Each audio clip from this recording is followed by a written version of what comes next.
உத்தரப்பிரதேசம் பிஜ்னாவூர் கிராமம். அங்க உள்ள இஸ்லாமிய பெண்களை வந்து நேற்று என்ன பண்ணிருக்காங்கன்னாக்க, தலைமை ஆசிரியர் கூப்பிட்டு கண்டிச்சிருக்கிறாங்க. நீங்க வந்துமா இனிமே வந்து தலையில வந்து துண்டெல்லாம் போட்டு வரக்கூடாது, துண்டை சின்னதாக்கி மார்புல மறைக்கிறது மாதிரி போட்டுவாங்க, தலையில இனிமே துண்டு போட்டு வராதிங்க அப்படின்னு சொல்லி ஒரு 10-15 மாணவிகளை கூப்பிட்டு கிளாஸ் விட்டு வெளியாக்கி இருக்கிறாங்க. இது எவ்வளவு பெரிய அநியாயம் பாத்தீங்களா? அவங்க செஞ்ச தப்பு என்ன? பெண்கள் கண்ணியமா பள்ளிக்கு வர்றதுல என்ன தப்பு, என்ன அவங்களுக்கு பிரச்சனை? ஒரு பெண்ணு புர்காவோட வந்தாக்க மற்ற ஆண்களுக்கு அந்த சில்மிசம் பண்ணணுங்கிற அந்த எண்ணம் வராது. முதல்ல தலையும் மூடிட்டாக்க அந்த பெண்ணு மேல ஒரு மரியாதை தான் வரும். இது வந்து அந்த தலைமை ஆசிரியருக்கு புரியாம போனது ஏன்? அந்த பெண்களை கூப்பிட்டு எல்லா பெற்றோர்கள் கூப்பிட்டாவது இது மாதிரி வார்னிங் பண்ணி விட்டுருக்கலாம்.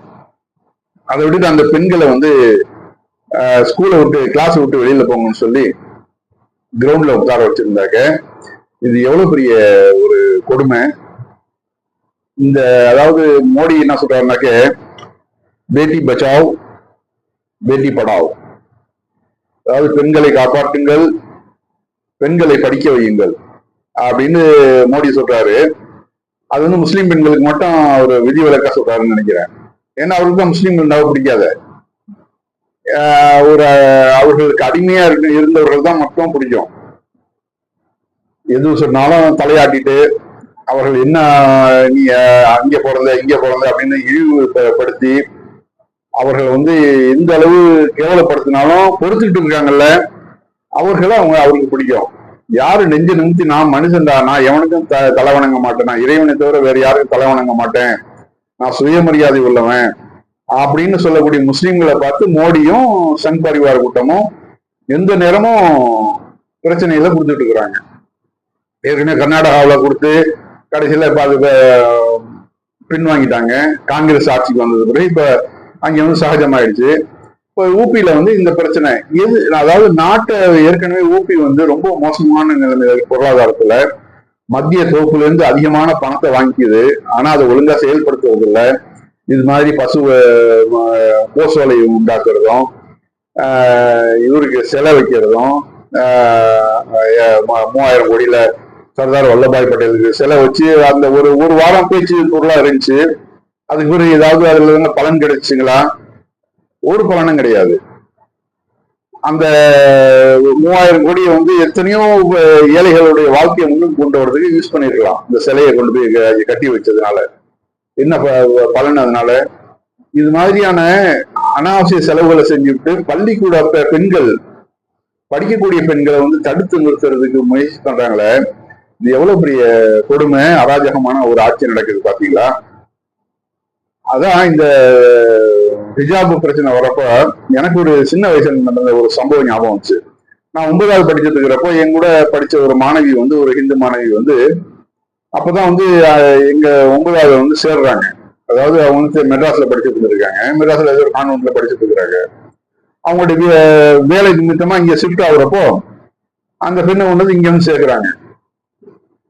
அந்த பொண்ணு அங்கே வந்து மார்பிள் வந்து துணி போடாம வெறும் சட்டையை மட்டும், நம்ம ஆண்கள் எப்படி சட்டை போடுறோமோ அதே மாதிரி சட்டையை போட்டு வரும் கிளாஸுக்கு. 9வது படிக்கும் போது எந்த அளவு அந்த பெண்கள் வளர்ந்துருப்பாங்கன்னு உங்களுக்கு தெரியும் நல்லாவே. ஆனா அந்த பெண் அதை வந்து ஒரு வித்தியாசமா எடுத்துக்காம அது பாட்டுக்கு கிளாஸுக்கு வருது போது இப்படியே நடந்துட்டு இருந்துச்சு. ஒரு நாள் கூப்பிட்டு எங்களுடைய ஹெச்எம் செல்வராஜ் கூப்பிட்டு, ஏமா உங்க வீட்டுல வந்து தாவணி துப்பட்டா இதெல்லாம் ஒண்ணுமே கிடையாதா அப்படின்னு கேட்டாரு. அந்த பொண்ணு ஒண்ணுமே சொல்ல முடியாம அப்படியே தலை குனிஞ்சு நின்றுச்சு. உடனே நாளையில இருந்து வரும்போது தலையில சாரி தாவணி போட்டுக்கிட்டு கொஞ்சம் கண்ணியமா ட்ரெஸ் கொடுத்துடுவாமா அப்படின்னு சொல்லி அட்வைஸ் பண்ணாரு. மறுநாள்ல இருந்து அந்த பொண்ணு வர ஆரம்பிச்சிருச்சு. அதே மாதிரி எங்களுக்கும் ரொம்ப மரியாதை. அதுக்கு முன்னாடி வந்து ஒரு மாதிரியா நாங்களாம் பேசிட்டு இருந்தோம் பசங்களுக்குள்ள. அந்த பொண்ணு அப்படி வந்தப்போ எங்களுக்கே ஒரு கண்ணியம், ஒரு மரியாதை தெரிஞ்சிச்சு. ஆக இந்த உடை வந்து என்ன, இப்ப சவுதி எடுத்துங்க, சவுதியில வந்து எல்லாரும் வந்து அந்த உடைய பேன்றதுனால எங்கேயாவது பாலியல் சின்மிஷங்கள் நடந்துச்சா? அதாவது பெண்ணா விரும்பி போறது ஒண்ணு, உபச்சாரங்கள்லாம் அங்க இன்னும் இங்க நடக்குது, அது இல்லைன்னு சொல்ல. ஆனா வந்து பெண்கள் பாதுகாப்பா இருக்கிறாங்கல்ல இல்லையா? அவங்களை வந்து வலுக்கட்டாயமா இழுத்துட்டு போறது, ஓபில் எல்லாம் பாக்குறோம் நம்ம. 4 பேர் 5 பேர் இழுத்துட்டு போயிட்டு அந்த பொண்ணை எல்லா கெடுத்து குட்டி சவராக்கி கொண்டு வந்து ரோட்ல விட்டுட்டு போயிடுறாங்க.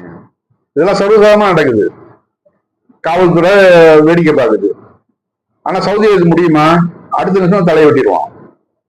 அதனால வந்து அந்த பெண்கள் வந்து ரொம்ப கண்ணியமா நடக்கிறாங்க. நைட்டு நீங்க வந்து சில பார்க் எல்லாம் பார்க்கலாம், பூங்காக்கள்ல அந்த பெண்கள் வந்து உடற்பயிற்சி செய்யறதுக்காக நைட்டு 10 மணிக்கு நான் வரும்போது ரூமுக்கு நான் வந்துட்டு இருக்கிறப்ப பாக்குறது, அப்படியே தனி பெண்கள், ஆண்கள் துணையே கிடையாது. அவங்க பாடு நடந்து போயிட்டு இருக்கிறாங்க 1 கிலோமீட்டர் 2 கிலோமீட்டர். அதுக்காக பூங்காக்கள் கட்டி விட்டு இருக்கிறாங்க. பூங்காக்கள் நடைபாதையில அந்த பெண்கள் வந்து நடைபயிற்சி மேற்கொள்றதை பாக்குறோம். எந்த ஒரு பயமும் இல்லாம 10 மணி 11 மணிலாம் 12 மணிக்கு வீட்டுக்கு போறாங்க, எந்த ஒரு பயமும் இல்லாம. டிரைவரும் பெண்களும் கார் ஓட்டுறதுனால பெண்களும் வண்டி எடுத்துட்டு வராங்க, தங்களுடைய வேலைகளெல்லாம் பார்த்துட்டு நல்ல எந்த ஒரு பிரச்சனை இல்லாம போயிட்டு இருக்கிறாங்க. இப்ப இதனால வந்து இந்த பெண்களுக்கு பாதுகாப்பு கிடைக்குது, இந்த புர்காவுனால, இந்த ஹிஜாப்னால தான் கிடைக்குது. இது ஏன் வந்து இந்த அளவு நீங்க வந்து அந்த பெண்களை வந்து அலங்கோலப்படுத்தி பார்க்கணும்னு நீங்க ஆசைப்படுறீங்க? அந்த பெண்களோட ஆடை குறைப்பு செஞ்சு அதுல நீங்க வந்து சுகம் காணணும்னு நீங்க ஆசைப்படுறீங்க.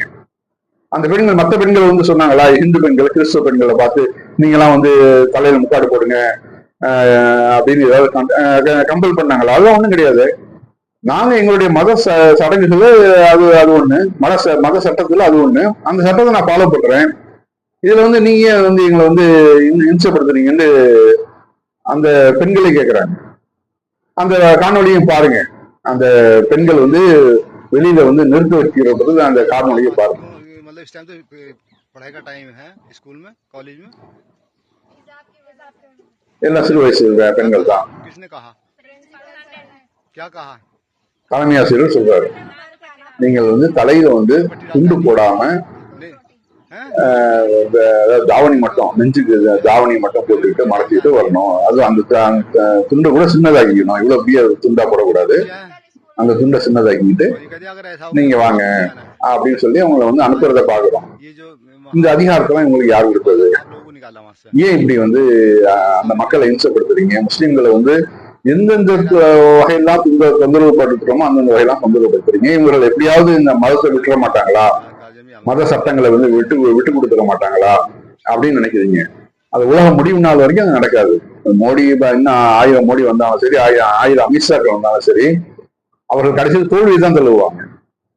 என்ன மற்ற பிரச்சனைகள்ல திசை திருப்புவது. அதாவது இவங்களை வந்து இத்தனை ஊழல் குற்றச்சாட்டுகள், வேலையில்லா திண்டாட்டம், இது மாதிரிலாம் இருக்குது இல்ல, இதெல்லாம் வந்து மடைமாற்றத்துக்கு பீஃப் கறி சம்பந்தமா ஒரு போராட்டம் பண்ணுவாங்க.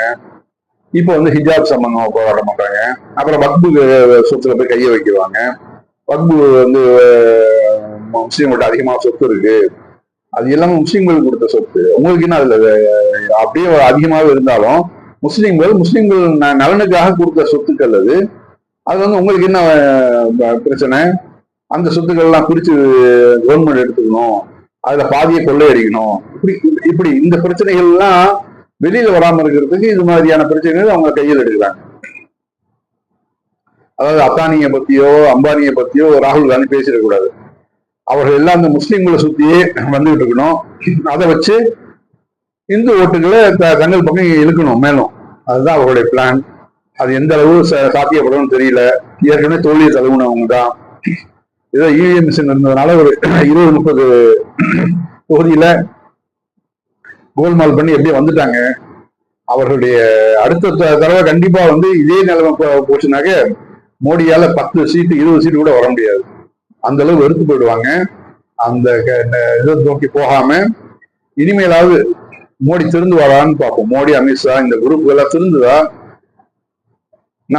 நாட்டின் நலனுள்ள அக்கறை உள்ளவர்கள அரசியல்வாதிகளா மாறலாங்களான்னு பார்ப்போம்.